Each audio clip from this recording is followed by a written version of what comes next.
अस्सलाम वालेकुम dear students, उम्मीद है सब लोग खैरियत से होंगे। Welcome to my YouTube channel scholarship world. सबसे पहले तो आपसे रिक्वेस्ट है, अगर आप मेरे यूट्यूब चैनल पर न्यू हैं या अभी तक चैनल को जरूर सब्सक्राइब नहीं किया तो काइंडली चैनल को जरूर सब्सक्राइब कर लें ताकि आने वाली हर न्यू स्कॉलरशिप की अपडेट जो है वो आपको मिलती रहे।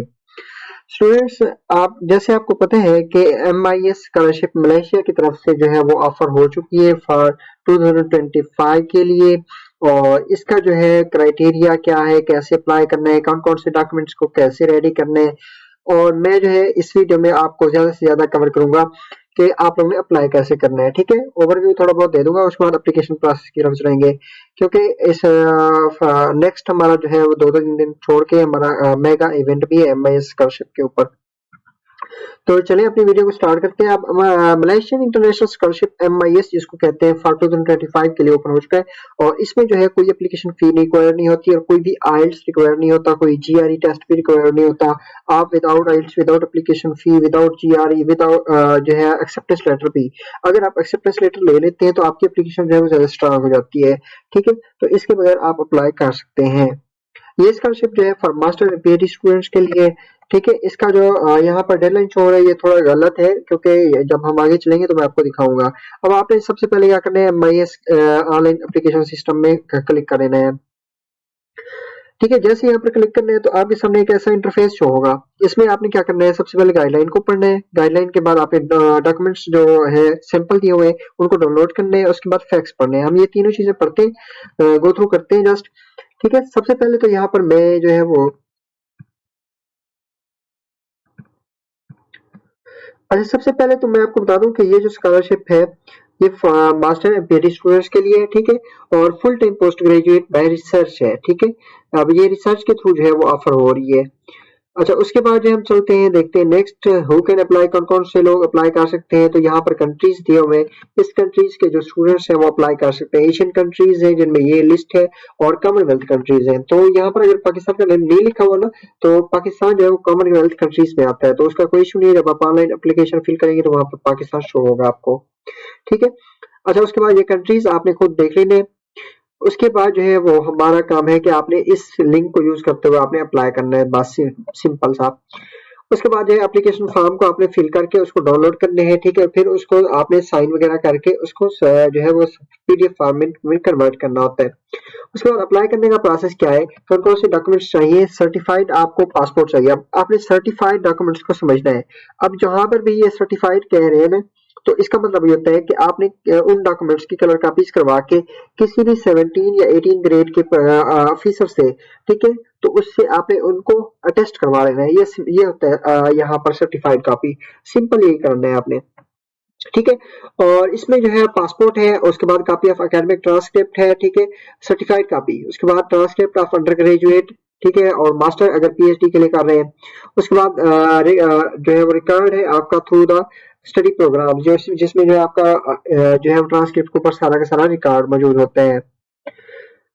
अच्छा, उसके बाद जो है वो आप यहाँ पर देख सकते हैं कि नेक्स्ट प्रोसेस क्या होगा, certified copy of English proficiency. अब इंग्लिश प्रोफिशिएंसी भी सर्टिफाइड चाहिए। ठीक है, उसके बाद letter of recommendation, 2 letter of recommendation आपको चाहिए। अगर आपने अपना सैंपल जो है वो जो लिया हुआ है अपने यूनिवर्सिटी से, उसको भी यूज कर सकते हैं, इनका सैंपल भी यूज कर सकते हैं, मर्जी है आपकी। उसके बाद है admission letter from Malaysian university if applicable. ठीक है, अब इफ एप्लीकेंट आर करेंटली जो है वो कह रहे हैं undertaking post graduate studies or if applicant have secured admission to the university। अगर आपने पहले से मलेशियन यूनिवर्सिटी से एडमिशन लेटर ले लिए है या अभी लेना चाहते हैं तो वहां से ले सकते हैं। अगर फिर भी आपके पास अब एडमिशन लेटर नहीं मिलता या नहीं ले सके आप, तो आप विदाउट एप्लीकेशन लेटर भी अप्लाई कर सकते हैं, क्योंकि उन्होंने इफ एप्लीकेबल लिखा हुआ है। ठीक है, उसके बाद है CV आपकी, उसके बाद है research proposal for master bye research and PhD applicant only. अब मास्टर बाय रिसर्च जो स्टूडेंट्स अप्लाई करेंगे उनको है वो 1000 वर्ड का जो है रिसर्च प्रपोजल यहाँ पर सबमिट करना होगा। अगर आपकी एप्लीकेशन जो है ज्यादा से ज्यादा प्रपोजल के बेस पर ही सिलेक्ट होती है। अच्छा, उसके बाद जो है वो डॉक्यूमेंट्स जो है वो इंग्लिश में होने चाहिए सारे के सारे।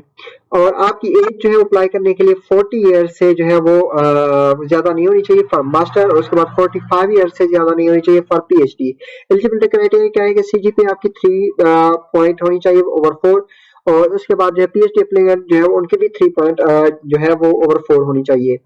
उसके बाद गुड प्रोफिशिएंसी इन इंग्लिश आपके पास होनी है, अगर आपके पास आइल्स टॉफल है तो वेल एंड गुड है, अगर नहीं है तो आप इंग्लिश प्रोफिशिएंसी जो आप यूनिवर्सिटी से लेते हैं उसी को यूज करके अप्लाई कर सकते हैं, क्योंकि सारे का जो पाकिस्तानी स्टूडेंट्स वहां पर पढ़ रहे हैं वो इंग्लिश प्रोफिशिएंसी की बेस पर ही पढ़ रहे हैं। अच्छा, उसके बाद जो है उन्होंने कहा है रिसर्च प्रपोजल। अब रिसर्च प्रपोजल जो है 1000 वर्ड्स का जो है वो रिसर्च प्रपोजल होना चाहिए यहाँ पे। उसके बाद जो है मास्टर स्टडी और पीएचडी के लिए कौन कौन सी यूनिवर्सिटीज अवेलेबल है, तो यूनिवर्सिटीज की लिस्ट आप लोग देख सकते हैं। अब इन यूनिवर्सिटीज में आपको बता भी दूंगा कि कौन कौन सी यूनिवर्सिटी में जो है वो एप्लीकेशन फी नहीं है, ठीक है, अगर आप एडमिशन लेटर लेना चाहते हैं। तो ये यूनिवर्सिटीज की लिस्ट है जिसमें 24 टू 25 यूनिवर्सिटीज जो है वो 24 यूनिवर्सिटीज अवेलेबल है, जिनमें जो है 20 गवर्नमेंट यूनिवर्सिटीज है और 4 जो है वो प्राइवेट यूनिवर्सिटीज हैं, ठीक है। अब इनमें जो है यूनिवर्सिटी है यूनिमास। अब यूनिमास जो है वो ये वाली यूनिवर्सिटी यूनिमास, इसमें एप्लीकेशन फी नहीं है स्टूडेंट्स, इसमें आप लोग अप्लाई करके जो है वो एडमिशन लेटर ले सकते हैं, ठीक है। और दूसरी यूनिवर्सिटी यूनिवर्सिटी ऑफ मलेशिया किलंटान, इसकी जो है वो 50 RM जो है वो एप्लीकेशन फी है, जो कि पाकिस्तानी जो है वो बनते हैं 3500 रुपए, ठीक है। तो उसके बाद है ये यूनिवर्सिटी की लिस्ट आ गई। उसके बाद है बेनिफिट्स ऑफ एमआईएस। अब एमआईएस में आपको क्या क्या मिलेगा, ट्यूशन फी मिलेगी आपको, ठीक है। अब sponsorship will be provided upon the issuance of invoice. अब जैसे आपको स्कॉलरशिप लग जाएगी तो आपको ट्यूशन फी जो है वो मिलना स्टार्ट हो जाएगी। उसके बाद मंथली लिविंग अलाउंस जो है वो 1500 RM जो है पर मंथ के हिसाब से आपको मिलेंगे, ठीक है। उसके बाद applicant welcome to apply for the aggregated courses. अब ये कोर्सेज हैं जिनमें आप लोग अप्लाई कर सकते हैं, ठीक है। इसमें जो है education, arts, humanities, social sciences हो गए, जर्नलिज्म, इंफॉर्मेशन, बिजनेस एडमिनिस्ट्रेशन, ये सारे प्रोग्राम जो है वो अवेलेबल है। एक्सेप्ट कौन कौन से प्रोग्राम, मेडिसिन हो गया, फार्मेसी हो गया, ये वाले प्रोग्राम नहीं है यहाँ पर जस्ट, ठीक है। और इसके बाद सिलेक्शन क्राइटेरिया। अब सिलेक्शन क्राइटेरिया किस बेस पर होता है, तो उन्होंने सबसे पहला बताया है कि आपकी कोकरिकुलर अचीवमेंट्स के ऊपर। अब स्टूडेंट्स इन बातों को आपने समझना है, अगर आपने स्कॉलरशिप एमआई स्कॉलरशिप को विन करना है। अब आउटस्टैंडिंग आपका एक तो एकेडमिक रिकॉर्ड होना चाहिए और को-करिकुलर एक्टिविटीज होनी चाहिए। अब को-करिकुलर एक्टिविटीज क्या है, जो आपने वर्कशॉप्स अटेंड की है, आपने जो है कॉन्फ्रेंसेस अटेंड किए, वेबिनार्स अटेंड किए हैं, ठीक है, मुख्तलिफ जो है वो एनजीओ के साथ काम किया है, मुख्तलिफ ऑर्गेनाइजेशन के साथ काम किया, ये है को-करिकुलर एक्टिविटीज। अब ये जितना आप ऐड करेंगे उतना आपकी एप्लीकेशन ज्यादा स्ट्रॉन्ग होती है, ठीक है। सेकंड होता है रिसर्च प्रपोजल, रिसर्च प्रपोजल की बेस पर होता है। और उसके बाद थर्ड होता है एक्सीलेंट कम्युनिकेशन, रिटन राइटिंग, ठीक है, इसको देखते हैं।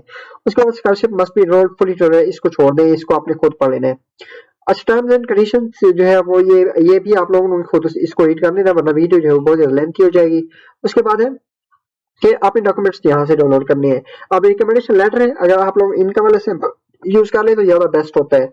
उसके बाद हाउ टू कन्वर्ट पीडीएफ, ये तो आप आई लव पीडीएफ से जो है वो चेंज कर सकते हैं, ठीक है। उसके बाद है ये फ्रीक्वेंटली आस्क्ड क्वेश्चंस है, इसको आप लोगों ने खुद जो है वो स्टडी कर लेना है। इसके बाद होता है कि आप लोगों ने अप्लाई कैसे करना है। अब अप्लाई करने के लिए आपने यहाँ पर सिंपल सबसे पहले अपना अकाउंट क्रिएट करना है, ठीक है। अगर आपका ऑलरेडी अकाउंट है, जो पिछले साल जिन स्टूडेंट्स ने किया था वो फिर भी अपना अकाउंट दोबारा क्रिएट करेंगे, ठीक है। उसके बाद अकाउंट क्रिएट करने में जो है वो आपको सिंपल से जो है वो डाटा चाहिए होता है, उस डाटा को आपने फिलअप करने और आपका अकाउंट रेडी हो जाता है। उसके बाद आपने इसको जस्ट लॉगिन करना है, जैसे मैंने ये लॉगिन कर लिया है। तो इसको लॉगिन करने के बाद आपने सबसे पहले अपनी डिटेल्स देनी है, ठीक है। ये सारी डिटेल आपने यहाँ पर पुट करनी है, जिसमें जो है वो आपका पर्सनल इन्फो होगी, ठीक है। उसके बाद मेलिंग एड्रेस हो गया आपका और कम्युनिकेशन एड्रेस हो गया। उसके बाद इमरजेंसी कॉन्टैक्ट पर्सन जो है वो, जिसमें आप अपने सिबलिंग का या अपने फादर का, मदर का, किसी भी पर्सन का जो है वो डाटा दे सकते हैं इमरजेंसी की सूरत में, ठीक है। उसके बाद जो है वो नेक्स्ट करना है आपने। अब यहाँ पर नेक्स्ट करने के बाद लॉगिन में तो हम अगेन जो है वो इसको कर लेते हैं लॉगिन, ठीक है। तो ये डाटा लिखने के बाद आपने करना है इसको नेक्स्ट। अब ये नेक्स्ट करने के बाद आपने सबसे पहले अपने एकेडमिक बैकग्राउंड बताना है। एकेडमिक बैकग्राउंड वो कह रहे हैं in list in order time starting with the last institution. अब आपने लास्ट डिग्री अगर आपकी मास्टर है या बीएस है तो आपने लास्ट डिग्री वो वाली लिखनी है, ठीक है। उसके बाद अपना इंटरमीडिएट हो गया, उसके बाद आपने मैट्रिक का डेटा लिखना है, ठीक है। एकेडमिक एंड फाइनेंशियल अवार्ड, अगर आपको कोई फाइनेंशियल अवार्ड मिले, ऑनर्स मिला है, ठीक है, डिस्टिंक्शन मिले हैं, बुक प्राइस जो है मिले हैं, स्कॉलरशिप मिली है, तो उसका डाटा जो है वो विद इन लास्ट ईयर जो भी आपको मिला है उसका डाटा आपने पुट कर सकते हैं यहाँ पे। अदर एक्टिविटीज में करिकुलर एक्टिविटीज आपने ऐड करनी है, कंपटीशंस ऐड करने हैं, टूर्नामेंट्स एक्टिविटीज जो है वो ये ऐड करनी है। उसके बाद previous residence in foreign country, अगर अपने फॉरेन कंट्री में जो है वो प्रीवियस कोई रहकर आए हैं, घूम कर आए हैं, तो उसका डाटा देना है, ठीक है। उसके बाद डिक्लेरेशन, डिक्लेरेशन में जो है वो आपने ये कहना है कि convicted by court of law, तो आपने इसको नो कर देना है, ठीक है।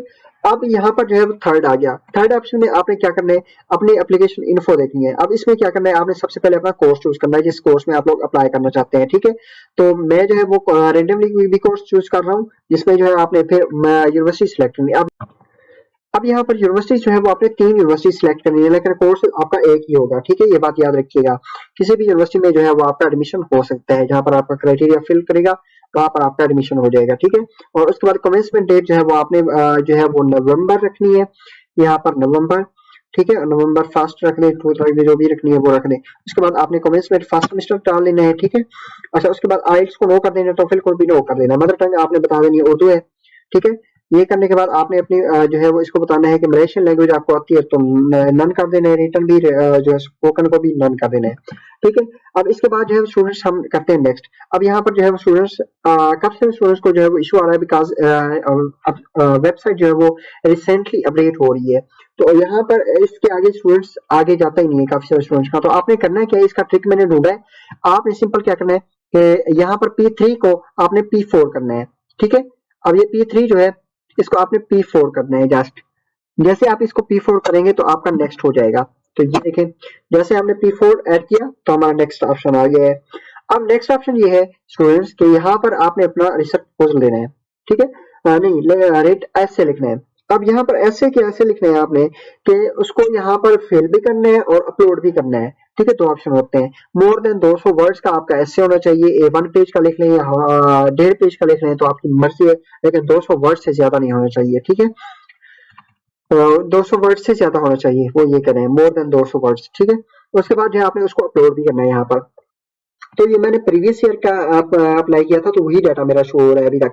ठीक है, अच्छा उसके बाद हो गया आपका एसे। अब एसे आपका स्ट्रांग होना चाहिए, ये बात याद रखिएगा। आपकी मोटिवेशन जो है बहुत अच्छी होनी चाहिए उसमें। उसके बाद है रिसर्च प्रोजेक्ट। अब जिस प्रोजेक्ट के ऊपर आपने अप्लाई करना है, मतलब जो मेरा प्रोजेक्ट है वो मैंने यहाँ पर लिखा हुआ है, आपने अपना प्रोजेक्ट लिखना है। जो आपका रिसर्च प्रपोजल है उसी रिसर्च प्रपोजल का टॉपिक यहाँ पर दे देना है। ठीक है, अपने सुपरवाइजर का नाम बताना है। ठीक है, सुपरवाइजर का नाम जिससे आप एक्सेप्टेंस लेटर लेंगे, अगर नहीं लिया तो भी आप जो है वो अपने प्रोफेसर वेबसाइट से देख के, किसी भी यूनिवर्सिटी से देख के वो यहाँ पर सिलेक्ट कर सकते हैं। उसके बाद है आपने फैकल्टी बतानी है, प्रपोज फैकल्टी यूनिवर्सिटी। ठीक है, तो मैंने अब यहाँ पर फैकल्टी बताई हुई है सारी। उसके बाद आपने प्रॉब्लम स्टेटमेंट बतानी है। अब इसके ऊपर कंप्लीट रिसर्च प्रपोजल मलेशिया के लिए कैसे लिखते हैं, इसके ऊपर हमारी कंप्लीट वीडियो अवेलेबल है, जिसमें जो है सर असफ शाह साहब ने जो है वो कंप्लीटली A to Z समझाया हुआ है कि आपने मलेशिया के लिए कैसे रिसर्च प्रपोजल लिखना है। वो वीडियो भी मैं आपको ग्रुप में शेयर कर दूंगा। उसके बाद हाइपोथेसिस होता है। ठीक है, उसके बाद expected impact of research project. ठीक है, उसके बाद समरी ऑफ रिसर्च कंट्रीब्यूशन, ये सारा डाटा आपने लिखना है। उसके बाद करना है नेक्स्ट। अब नेक्स्ट करने के बाद आपने रेफरेंस ऐड करने हैं। अब दो रेफरेंस जो है वो आपने ऐड करने होते हैं। ठीक है, तो इसमें क्या होता है कि आपने अपने प्रोफेसर का डाटा देना होता है। आपने नेम देना है, जॉब टाइटल देना है, ऑर्गेनाइजेशन देनी है, फोन नंबर देना है, ईमेल देना है। ठीक है, दूसरे प्रोफेसर का भी ऐसे। उसके बाद प्रोफेशनल एक्सपीरियंस। अब प्रोफेशनल एक्सपीरियंस में ये होता है कि अगर आप कोई जॉब कर रहे हैं तो उसका आपने जो है वो रिकॉर्ड यहाँ पर देना है। Employment period, name of position, job description वगैरह, एम्प्लॉयमेंट वेरिफिकेशन, ये है।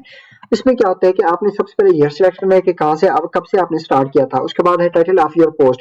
तो जैसे मैं कहता हूँ कि मैं लेक्चरर हूँ, ठीक है, तो लेक्चरर का मैं लिखूंगा टाइप ऑफ ऑर्गेनाइजेशन क्या है, प्राइवेट है, गवर्नमेंट है, क्या है, नेम ऑफ एम्प्लॉयर। अब जहाँ पर जिस कंपनी में आप काम कर रहे हैं उस कंपनी का नाम लिखेंगे। उसके बाद उस कंपनी का एड्रेस देना है आपने, उस कंपनी का कंट्री बताना है, मंथली सैलरी आपकी कितनी है वो बताना है। ठीक है, उसके बाद है प्रीवियस जॉब पोस्ट। अब प्रीवियस जॉब जो आप पहले से जॉब छोड़ चुके हैं उसका डाटा देना है। ठीक है, इसका भी ऐसे आएगा। ईयर सिलेक्ट करना है, कंपनी का नाम लिखना है, उसका एड्रेस देना है। ठीक है, नेम ऑफ एम्प्लॉयर, कंपनी का एड्रेस, ईच एंड एवरीथिंग। उसके बाद कंट्री सिलेक्ट करके आपने नेक्स्ट कर देना है। ठीक है, एक मिनट, ये कह रहे हैं कि भैया आपने डाटा पुट करना है इसका, तो मैं कोई भी डाटा जो है फिलअप कर देता हूँ। मेरे ख्याल में ये सारा करना पड़ेगा, तो उसके बाद ये जाएगा आगे। तो कर लेते हैं इसको डाटा को पुट। ठीक है, तो आप यहाँ पर मैं जॉब टाइटल लिख देता हूँ लेक्चरर। ठीक है, उसके बाद ऑर्गेनाइजेशन को सिलेक्ट करता हूँ कि प्राइवेट ऑर्गेनाइजेशन है। ठीक है, और इसका ईमेल वगैरह नहीं दिया है। उसके बाद है नेम। अब दूसरे रेफरी का नेम जो है वो मैं अपना नेम लिख देता हूँ। यहाँ पर जॉब टाइटल क्या है, तो लेक्चरर है। ठीक है, आपने जो आपका प्रोफेसर होगा उसी का डाटा लेना है, एसोसिएट प्रोफेसर है, प्रोफेसर है, जो भी है उसको, उसका ही आपने सारा डाटा पुट करना है। ठीक है, अच्छा इसके बाद जो है वो आपने आ जाना है अपनी जॉब के ऊपर। अब जॉब में भी आपने जो है वो अगर चूज करना चाहे तो लिख सकते हैं, मैं देखता हूँ, ट्राई करता हूँ अगर ये नेक्स्ट होता है तो। हाँ, ये नेक्स्ट हो गया। उसके बाद है आपने अपने डॉक्यूमेंट्स अपलोड करने हैं। अब डॉक्यूमेंट्स अपलोड करने के लिए आपने पहले ये जो है वो हिदायत को पढ़ लेना है कि आपका एप्लीकेशन फॉर्म यहाँ पर कंप्लीट जो आपने पीछे डाटा लिखा है, सबसे पहले आपने अपना एप्लीकेशन फॉर्म को यहाँ पर प्रिंट करना है आकर। यहाँ पर जैसे आप एप्लीकेशन फॉर्म को प्रिंट करेंगे तो आपका एप्लीकेशन फॉर्म जो है पीडीएफ में आपके पास डाउनलोड हो जाएगा। उसको आपने करना क्या है कि आपने उसको प्रिंट करना है, प्रिंट करके उसको साइन करना है, ठीक है। और उसके एंड पर एक पेज होगा एंडोर्समेंट पेज, ठीक है। एंडोर्समेंट पेज को आपने क्या करना होता है, किसी भी 17 या 18 ग्रेड के जो है वो ग्रेड के ऑफिसर जो गेजेटेड ऑफिसर होते हैं उससे आपने उसको क्या करवाना है, अटेस्ट करवाना है, ठीक है।